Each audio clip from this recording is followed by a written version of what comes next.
Hello guys, तो आज के इस वीडियो में हम देखने वाले हैं डीएनए रेप्लिकेशन का प्रोसेस क्या है।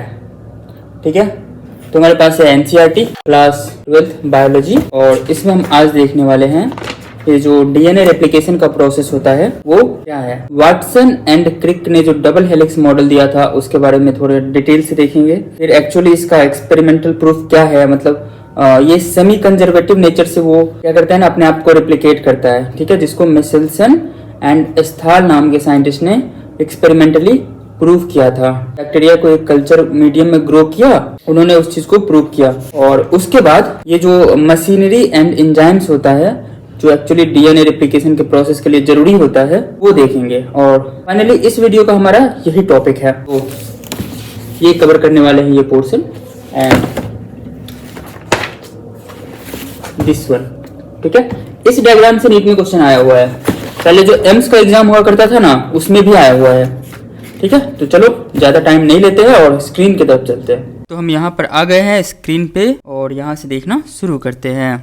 देखो, तो DNA replication is the topic of this video. तो actually first you have to know what is the meaning of replication. तो रेप्लिकेशन का मतलब होता है कॉपी होना। ठीक है, मतलब एक से दो हो जाना। ठीक है, ये रेप्लिकेशन कहलाता है। देखो अब एनसीईआरटी क्या कहती है।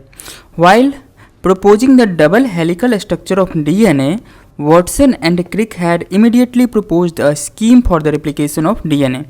देखो, वॉटसन और क्रिक नाम के साइंटिस्ट ने डीएनए के डबल हेलिक्स मॉडल को बताया। ठीक है, उन्होंने ही सबसे पहले बताया। ठीक है, उन्होंने ही प्रपोज किया।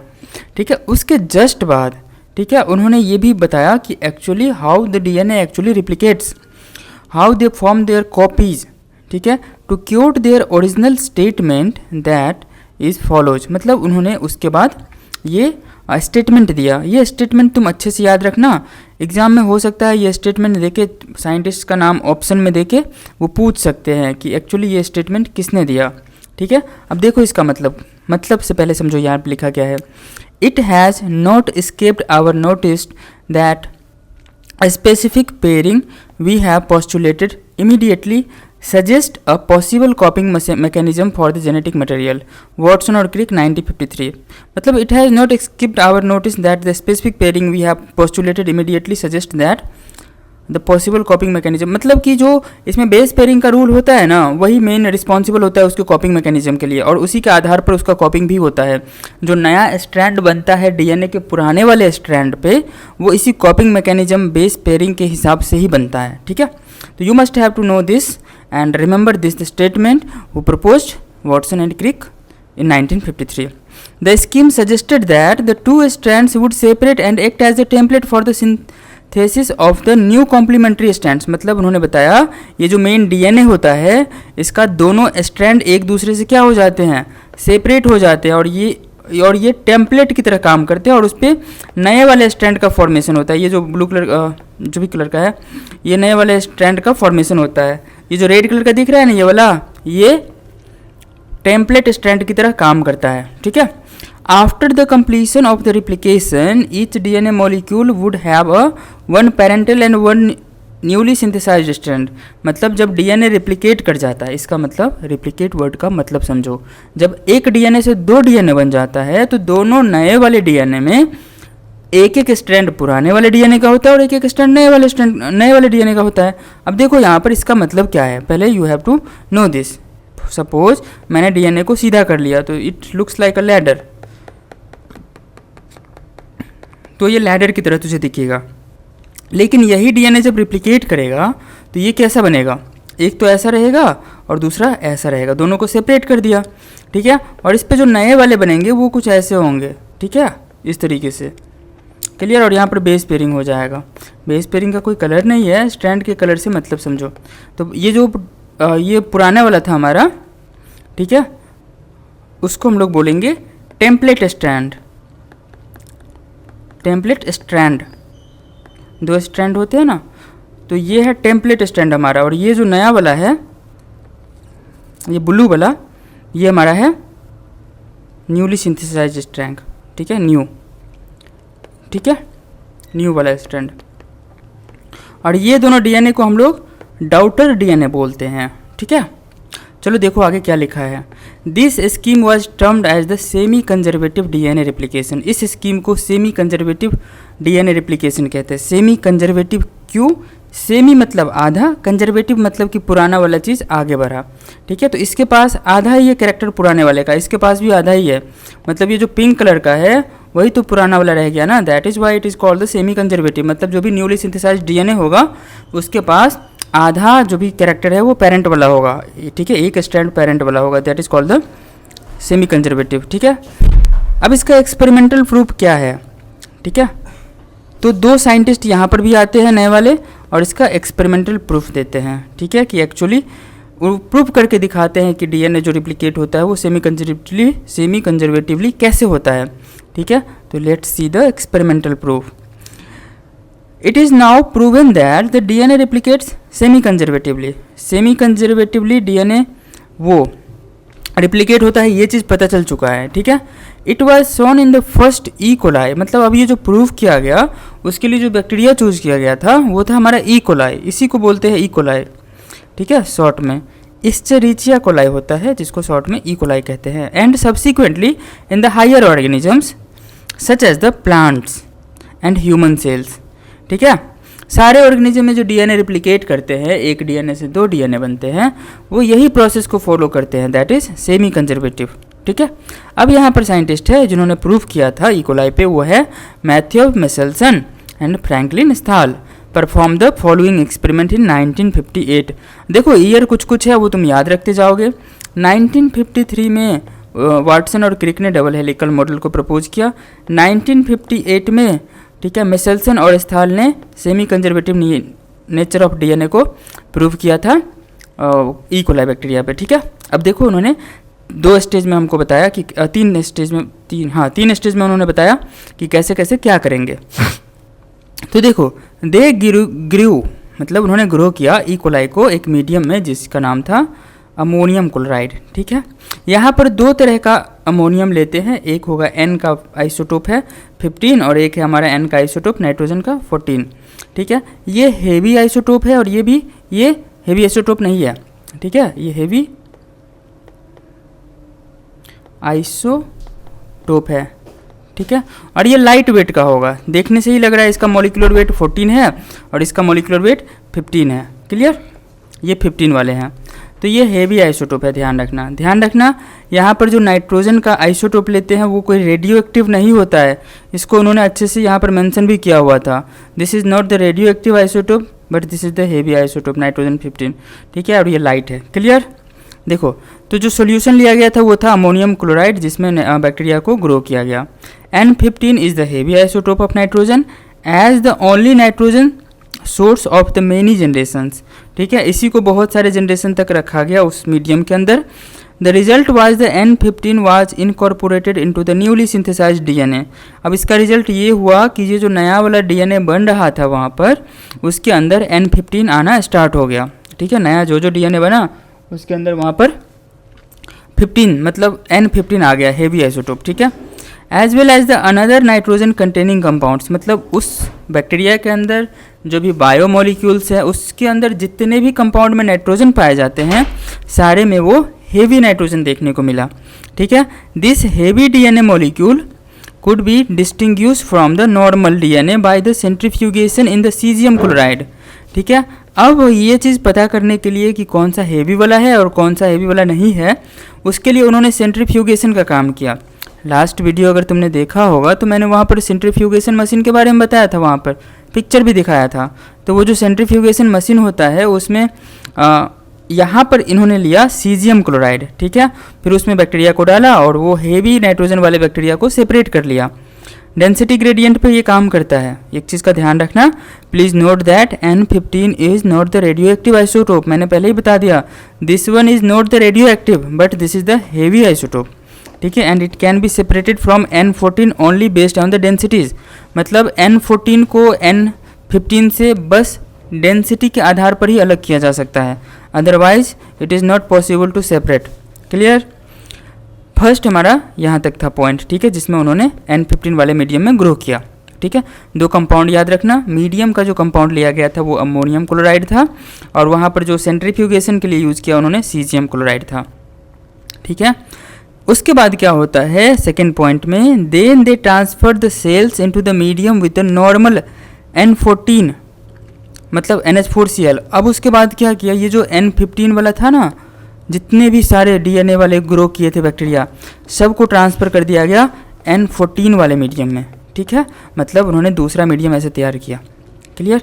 जैसे देखो ये हमारे पास ये DNA है, क्लियर, ये N15 वाले हैं, क्लियर। अब इसको क्या किया ना, N14 वाले मीडियम में हम क्या किया, डाल दिए। अब यहाँ पर क्या होगा, फर्स्ट जनरेशन में जब DNA कॉपी होगा तो एक एक तो हेवी रहेगा, ये वाला हेवी रहेगा, लेकिन N14 ग्रीन वाला N14 है देखो, क्लियर। तो यहाँ पर एक एक नया भी तो आ जाएगा। फिर इसको हम N14 में और लंबे टाइम तक ग्रो करेंगे, उसी में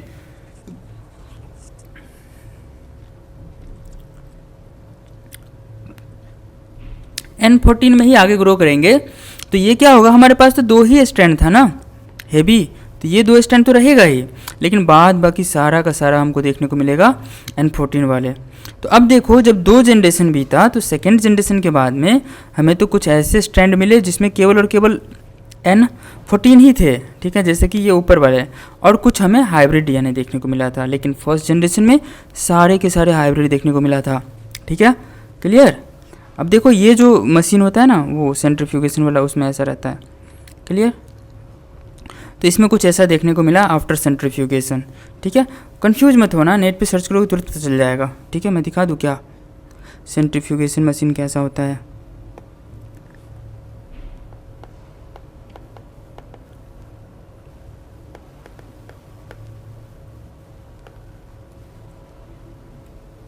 सर्च कैसे करूँ,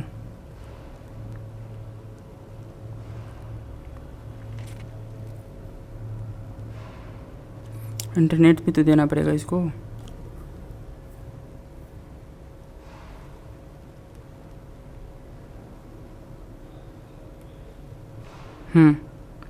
तो इमेज में देख लो, ये मशीन कुछ इस तरीके का होता है, ठीक है। और इसमें सेंट्रीफ्यूगेशन कैसे होता है वो देखो,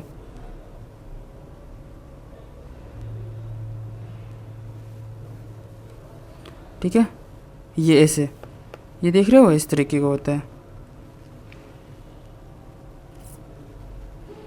तो इस तरह से टेस्ट ट्यूब इसमें डाल देते हैं। ये तो कुछ अलग ही हो गया, चलो छोड़ो इसको। बट तूने मशीन तो देख लिया ना, इस तरह के मशीन में हम मीडियम तैयार करके डाल देते हैं,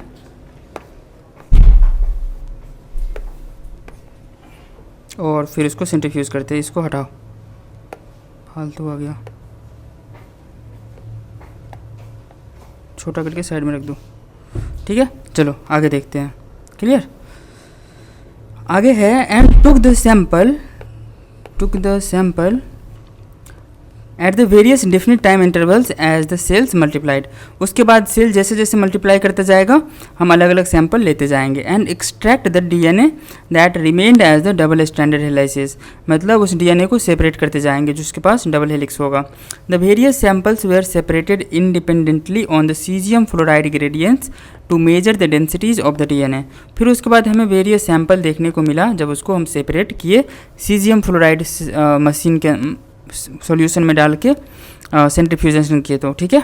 अब देखो, can you recall what is the centrifugal force, क्या तुम जानते हो सेंट्रीफ्यूगल फोर्स क्या होता है, जो बाहर की तरफ लगता है सर्कुलर मोशन में। And think why the molecular weight molecule with the higher mass density would sediment faster. अब देखो जिसका मास है ऑब्वियसली उस पर सेंट्रीफ्यूगल, जिसका मास ज़्यादा है ऑब्वियसली उस पर सेंट्रीफ्यूगल फोर्स ज़्यादा लगेगा, ठीक है। और ज़्यादा लगेगा तो सेंट्रीफ्यूगल फोर्स तो बाहर की तरफ लगता है, इसीलिए यहाँ पर हेवी वाला आ गया ना, ठीक है। और देखो हेवी यहाँ है तो कितना दूर है, देखो ये देखो सबसे लास्ट में आया, इसका सेंटर यहाँ पर होगा और ऐसे ये रोटेट कर रहा होगा यहाँ पर, क्लियर। तो ये सबसे दूर आया। देखो ये जो हाइब्रिड था, हाइब्रिड थोड़ा उससे इधर आया, लेकिन जो लाइट था वो सबसे पास में है सेंटर के, सेंटर यहाँ पर होगा इसका, ये रोटेट कर रहा होगा ऐसे, क्लियर, ठीक है। तो जिसका मास ज़्यादा है ऑब्वियसली वो उस पर ज़्यादा फोर्स लगेगा। फॉर्मूला होता है ना mv²/r, फिजिक्स पढ़ रहे हो कि नहीं। आगे है 10 the DNA that was extracted from the culture 1 generation after the transfer from N15 to N14 medium that is after 20। देखो ई कोलाई जो है ना, पहली बात समझो कि 20 मिनट में 1 से 2 हो जाता है, मतलब 20 मिनट में ये रिप्लिकेट कर लेता है। तो जब उसको हम N15 मीडियम से N14 में ट्रांसफ़र किए थे तो 20 मिनट बाद क्या हुआ, E coli divides in the 20 minutes had hybrid और इंटरमीडिएट डेंसिटी। उसके बाद जो मिला था हमको 20 मिनट बाद, देखो 20 मिनट के बाद हाइब्रिड डेंसिटी वाले मिला था हमको, ठीक है, हाइब्रिड को ही इंटरमीडिएट बोलते हैं। DNA extracted from the culture after the another generation that is after 40 minute, मतलब टोटल उसके बाद 40 मिनट का समय जो बीत गया, नेक्स्ट 20 मिनट उसके बाद was composed of the equal amount of the hybrid DNA and the light DNA. उसके बाद उसमें हमको हाइब्रिड डीएनए 2 देखने को मिला था, ये दोनों, और सॉरी ये दोनों लाइट देखने को मिला था और ये दोनों हाइब्रिड देखने को मिला था, ठीक है, 40 मिनट के बाद। क्लियर। अब देखो एनसीईआरटी क्या पूछ रही है।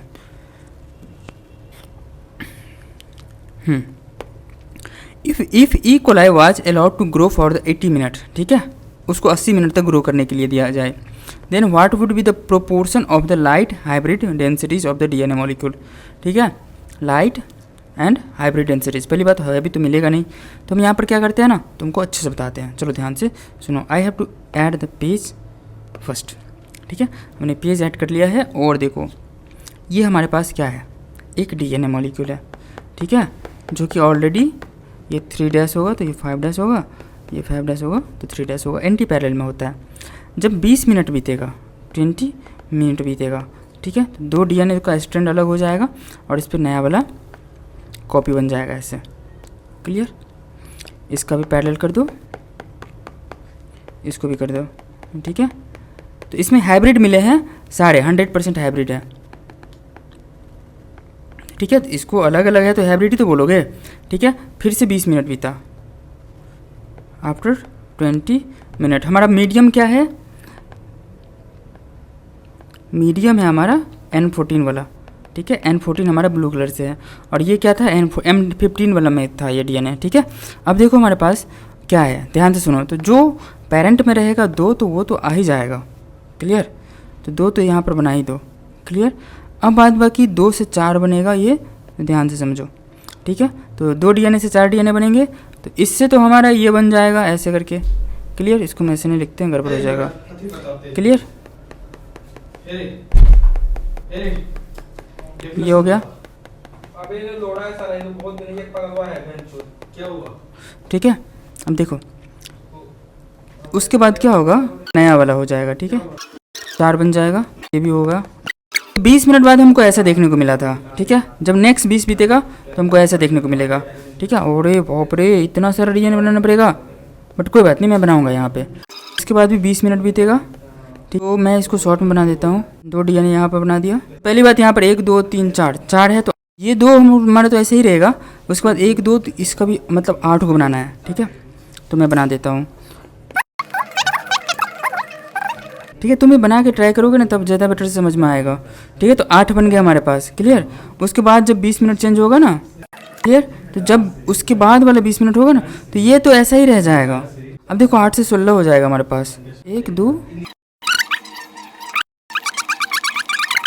भी बना के देखोगे ना बहुत अच्छा लगेगा, बट मेरे साथ बनाओगे तभी तुमको ज़्यादा अच्छे तरीके से समझ पाएगा, मतलब आएगा। ये मत सोचना कि मैं कैसा बता रहा हूँ, ये तुम्हारे एग्जाम के लिए काम की चीज़ बता रहा हूँ, ठीक है। मैं कोशिश करता हूँ कि तुम्हें ये अच्छा लगे, क्लियर, ठीक है।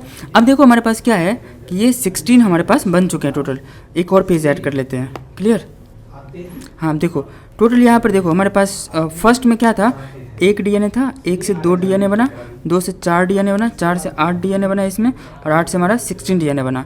हमारे क्वेश्चन में क्या कह रहा था कि 18 मिनट के बाद क्या होता है, तो 20 मिनट हमारा बीत चुका, 20 40 मिनट बीता, 60 मिनट बीता और 80 मिनट बीता, ठीक है। तो 80 मिनट बाद उन्होंने हमसे क्या पूछा था, 80 मिनट बाद हमसे पूछा था कि 80 मिनट जब बीतेगा तो what would be the properties proportions of the hybrid densities, light and hybrid में क्या प्रोपोर्शन होगा, ठीक है।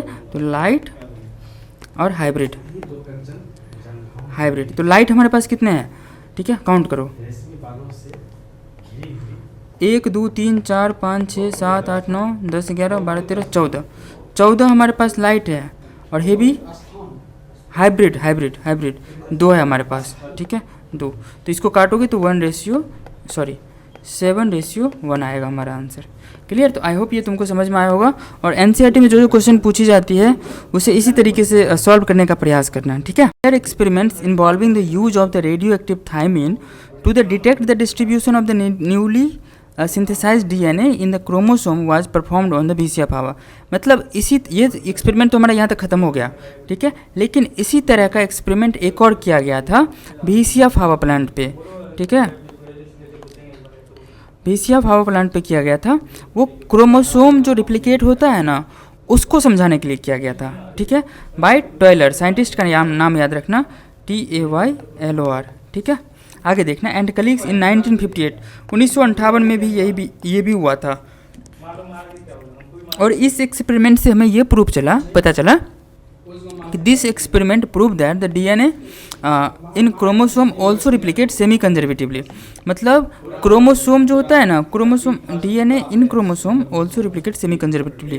तो DNA तो रिप्लिकेट होता ही है सेमी कंजर्वेटिवली, लेकिन जो क्रोमोसोम होता है ना, वो भी सेमी कंजर्वेटिवली भी ही रिप्लिकेट करता है। मतलब कंफ्यूज मत होना, एक ही बात है, क्रोमोसोम भी सेमी कंजर्वेटिवली रिप्लिकेट करता है और DNA भी, ठीक है। क्रोमोसोम में जो DNA रिप्लिकेट करता है उसको टेलर ने 1958 में VCF-HAVA प्लांट पे मतलब उसको प्रूव किया था, ठीक है। आई होप तुमको ये सारी पॉइंट समझ में आई होगी, ठीक है। बढ़ते हैं आगे वाले पॉइंट पे, और यहाँ से हम समझते हैं कि एक्चुअली DNA रिप्लिकेशन कैसे होता है, कौन सा एंजाइम रिस्पॉन्सिबल होता है, और क्या क्या प्रोसेस होता है कि एक DNA से 2 DNA बन गया, ठीक है। तो चलो ध्यान से देखो, हमारा टॉपिक का नाम है the machinery and the enzymes, कि आखिर वो कौन सा एंजाइम है। तो यहाँ पर एक आता है DNA पॉलीमरेज, ठीक है, वो एंजाइम मेन एंजाइम होता है यहाँ पर। तो हम ज़्यादा बात नहीं करेंगे, अलग से सारी पॉइंट्स NCERT की देखेंगे, और क्योंकि हमारे एग्जाम में जो क्वेश्चन आता है उसमें NCERT की लाइन्स अच्छे से पता होनी चाहिए। क्लियर? देखो इसमें क्या है, इन द लिविंग सेल, जो लिविंग सेल होता है जैसे कि E. coli, the process of replication requires a set of catalyst. Enzyme को कैटलिस्ट बोलते हैं, बायो कैटलिस्ट, एक सेट ऑफ एंजाइम चाहिए। The main enzyme is referred to as DNA dependent DNA polymerase. देखो बहुत सारा होता है enzyme, DNA dependent RNA polymerase, जो कि RNA सिंथेसिस के लिए रिस्पॉन्सिबल होता है। DNA डिपेंडेंट DNA पॉलीमरेज, जो कि DNA सिंथेसिस के लिए रिस्पॉन्सिबल होता है, ठीक है। जैसे देखो मैं लिखता हूँ DNA डिपेंडेंट, देखो DNA डिपेंडेंट DNA पॉलीमरेज जो होता है वो क्या करता है, ये DNA को रिप्लिकेट करता है, ये रिस्पॉन्सिबल होता है DNA रिप्लिकेशन के लिए।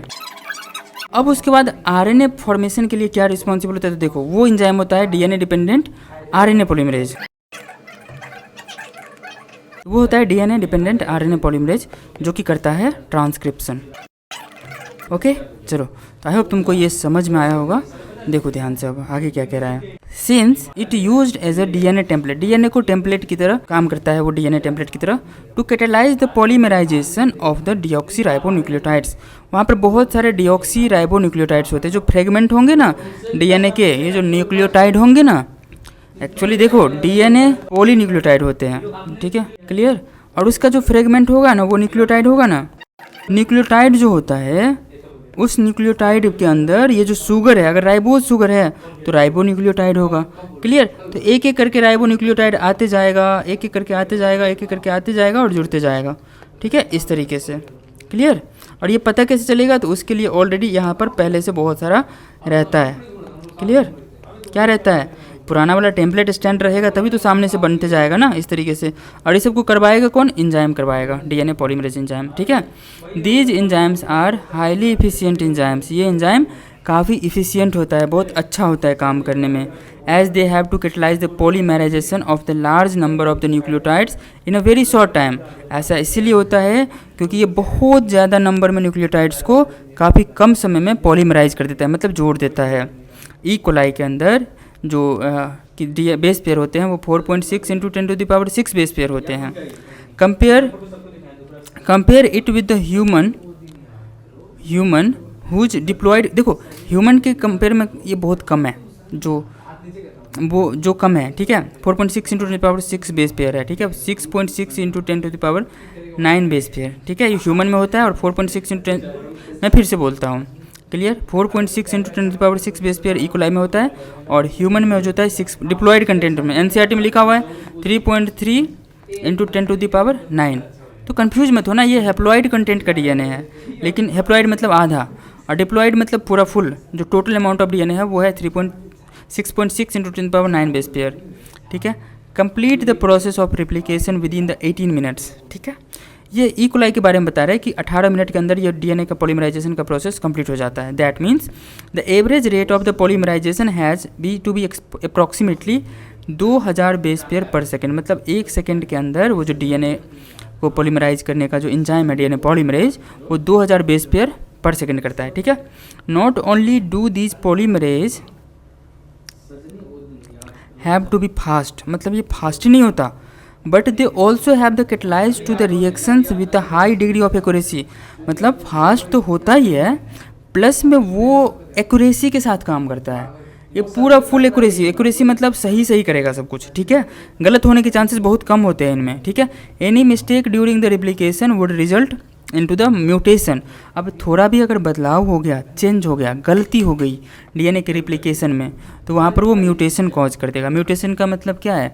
डीएनए के अंदर कोई सडन और परमानेंट चेंज हो गया।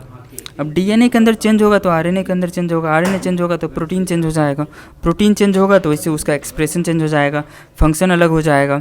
Further more energetically replication is a very expensive process. इसलिए रिप्लिकेशन जो होता है वो काफ़ी एक्सपेंसिव प्रोसेस होता है। डीऑक्सीराइबोन्यूक्लियोटाइड ट्राइफॉस्फेट, ये जो डीऑक्सीराइबोन्यूक्लियोसाइड ट्राइफॉस्फेट, ये जो राइबोन्यूक्लियोटाइड्स होते हैं ना, ये पूरा मिला के, ठीक है, सर्व द ड्यूअल पर्पस, वो 2 पर्पस में काम करता है। पहली बात, एडिशन टू एक्यूरेटिंग द सबस्ट्रेट, वो सबस्ट्रेट को तो ऐड करता ही है, लाइक ये एक न्यूक्लियोटाइड सबस्ट्रेट की तरह काम करेगा। ठीक है। ये सबस्ट्रेट की तरह काम करेगा, ये भी सबस्ट्रेट की तरह काम करता है। दूसरी बात, ये एनर्जी भी प्रोवाइड करता है। They also provide the energy for the polymerisation reaction. The 2 terminal phosphates in the di nucleotide triphosphates are the high energy phosphates. ठीक है। Same as in case of ATP. ATP होता है ना, adenosine triphosphate, क्या तूने देखा है? ATP जो होता है, ठीक है, तो उसमें एडिनोसिन होता है ये, ठीक है, एक फॉस्फेट ये है, ट्राइफॉस्फेट होता है। पहली बात, ये सीधा रहता है। ठीक है। तो एक एटीपी में ये 2 हाई एनर्जी बॉन्ड होता है, हाई एनर्जी बॉन्ड है ये। ठीक है। तो एक एटीपी में 2 हाई एनर्जी बॉन्ड्स होते हैं। तो जब ये ब्रेक होते हैं ना, ये टूटते हैं ना, तो बहुत ज़्यादा एनर्जी रिलीज़ करते हैं, और बहुत ज़्यादा एनर्जी रिलीज होंगे, वही वो काम आ जाएगा एनर्जी, वो जो पॉलीमराइजेशन एंजाइम जो है ना, वो उसको यूज कर लेगा। ठीक है। In addition to the DNA dependent DNA polymerase, many additional enzymes are required to complete the process of replication. DNA polymerase तो मेन हीरो वाला एंजाइम है ही यहाँ पर, लेकिन उसके साथ साथ बहुत सारा दूसरा एंजाइम की भी ज़रूरत पड़ती है with high degree of accuracy for long DNA molecules, since the 2 strands of the DNA cannot be separated entire length। मतलब वो जो ऐसे रहता है DNA का, वो पूरा लंबे लेंथ तक तुम सेपरेट नहीं कर सकते। ठीक है। Due to the very high energy requirement, बहुत ज़्यादा एनर्जी रिक्वायर होता है, इसीलिए सेपरेट नहीं कर सकते। और तूने सेपरेट कर भी दिया तो वो तुरंत से आपस में पेयरिंग कर लेंगे। ठीक है। इसीलिए सेपरेट करना मुश्किल होता है। इसीलिए क्या होता है ना, समझो, इसीलिए थोड़ा करके ऐसे करके, यहाँ पर जो पिक्चर था हमारा, हाँ, इसीलिए क्या होता है ना, थोड़ा करके रिप्लिकेशन का प्रोसेस होते जाता है। ठीक है। इस तरीके से ये आगे जाएगा, ये आगे जाएगा ऐसे। ठीक है। फिर से ये अनवाइंडेज होगा, मतलब अनवाइंड होगा, फिर से यहाँ पर रिप्लिकेशन का प्रोसेस चलेगा, फिर से ऐसे करके बढ़ते जाएगा। एक ही साथ पूरा करना पॉसिबल नहीं होता है। ठीक है। आगे देखना, the replication occurs with in a small opening of the DNA helix, मतलब छोटा सा ओपनिंग रहेगा, वहाँ पर डीएनए रिप्लिकेशन होगा, छोटा ही ओपनिंग होता है, वहाँ पर डीएनए रिप्लिकेशन होगा। फिर वो रेफर्ड, मतलब जहाँ पर रिप्लिकेशन होने के लिए, देखो जैसे कि, और इस पर नया स्टैंड बना, तो इसको रिप्लिकेशन फॉर्क बोलते हैं। इसको क्या बोलते हैं? Replication fork.